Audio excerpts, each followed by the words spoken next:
many of you were at the last summit meeting, but toward the end there, our speaker was Rick Green.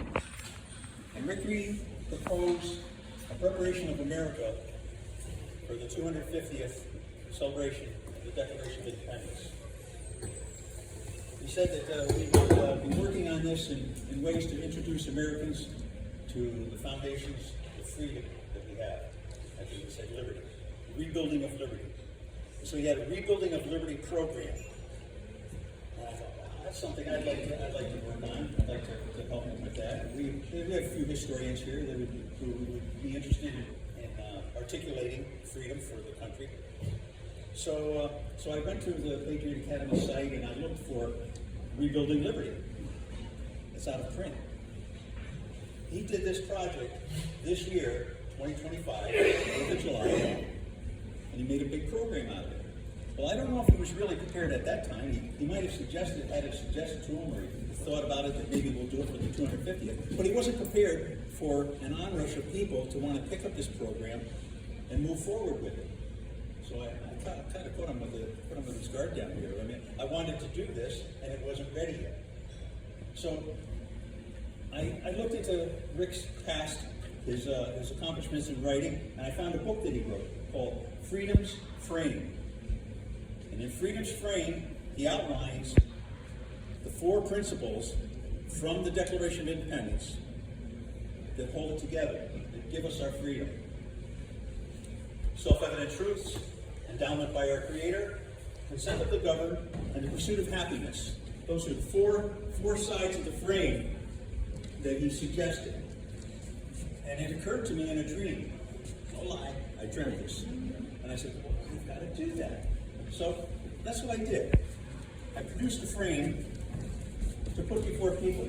All of you are pretty well versed in all these things I'm going to talk about, and probably could help me with a few suggestions after I'm done here. But I want to speak to, in fact, my first place that I hope to go is a bar.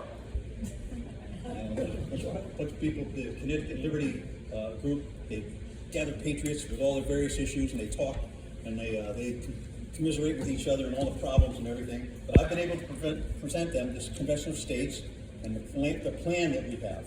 None of them really have a plan of scale or scope that we have with the Convention of States. So I presented that to them. But I want to present this to them too. I want to talk about the Declaration of Independence in this frame. And so I have to give them a visual aid.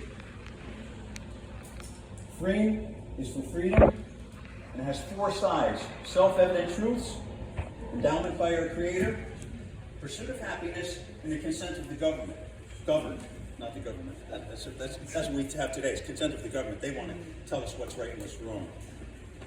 So I've also got a series of notes which I haven't really reviewed in detail. I've looked at them one at a time. And when I want to talk about self-evident truths, I want to talk about the truth of nature. Nature and nature's God. I'm tending to have a tennis ball or a golf ball and flip it up and catch it. Flip it up and catch it. The truth is gravity. It's not going to change. It's an unchangeable truth. I have to get them to grasp the idea of unchangeable truth. And what he said was these truths are self-evident. Well, what is self-evident truths? What are evidence? Self-evident truth is something that appears, something that you can see, a tangibility about truth that I can make known to people. Well, here they are in 1787, and they're talking about self-evident truth. We hold these truths to be self-evident, that all men are created equal. Where did that come from? Where did that come from, that all men are created equal? How did they know that back then? They didn't have the science we have today, but they were beginning. Those were early years for science. Industrious years, years that they learned a lot of things. Self-evident truth. And I want to hold a copy of the Bible up there and say, well, here, this truth as they knew it. 3,000 years earlier, the book of Proverbs. You go to the book of Proverbs and you see people in the book of Proverbs 3,000 years ago that you can find today in America's streets and byways.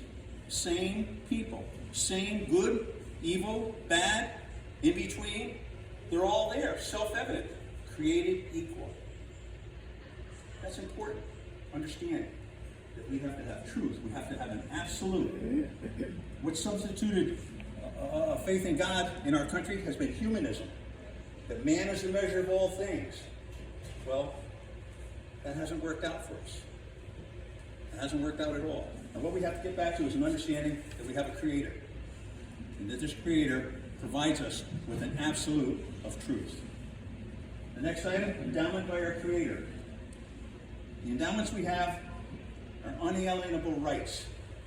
Life, liberty, and the pursuit of happiness, which we'll talk about later. Unalienable. That's why suicide is usually considered criminal, a penalty. It's wrong, because life isn't ours to give and take.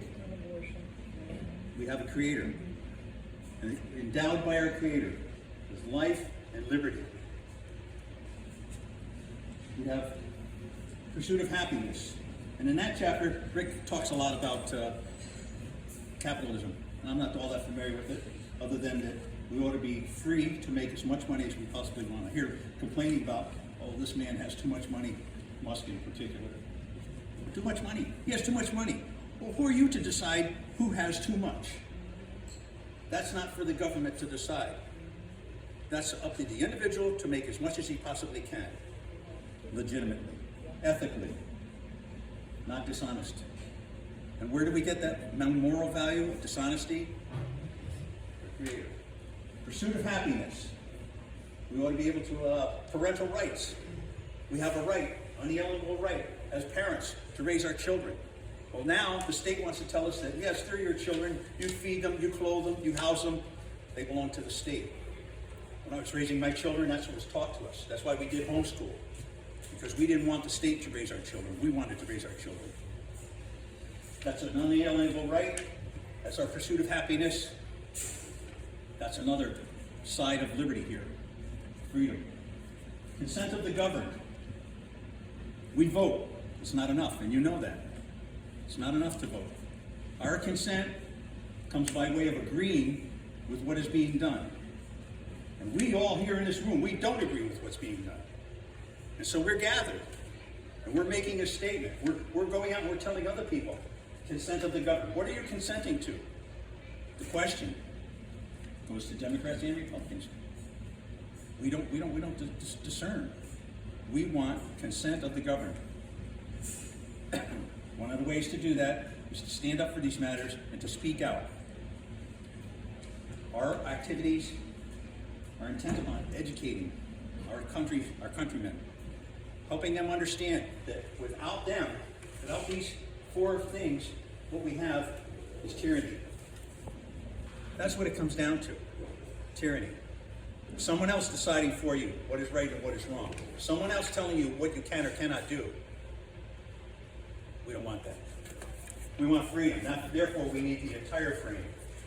We need the Creator involved in our lives. It's not a religion. Faith in God is not a religion. A religion is a subheading to faith in God.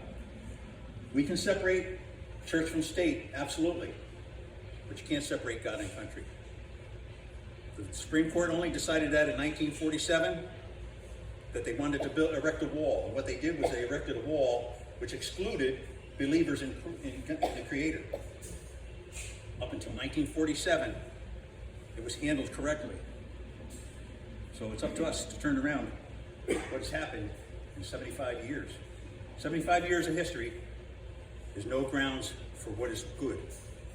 All that came before that last 75 years was correct.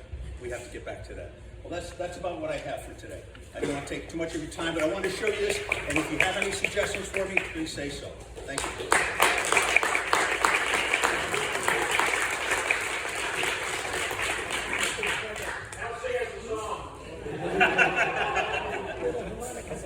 Maybe if I had an accompaniment.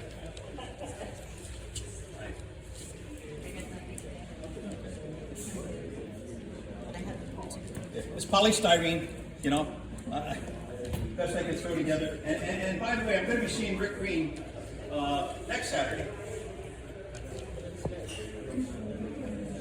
Okay. Yeah, I'm going to be seeing Rick Green next Saturday, and he doesn't know anything about this. He will. This is his book. Yes.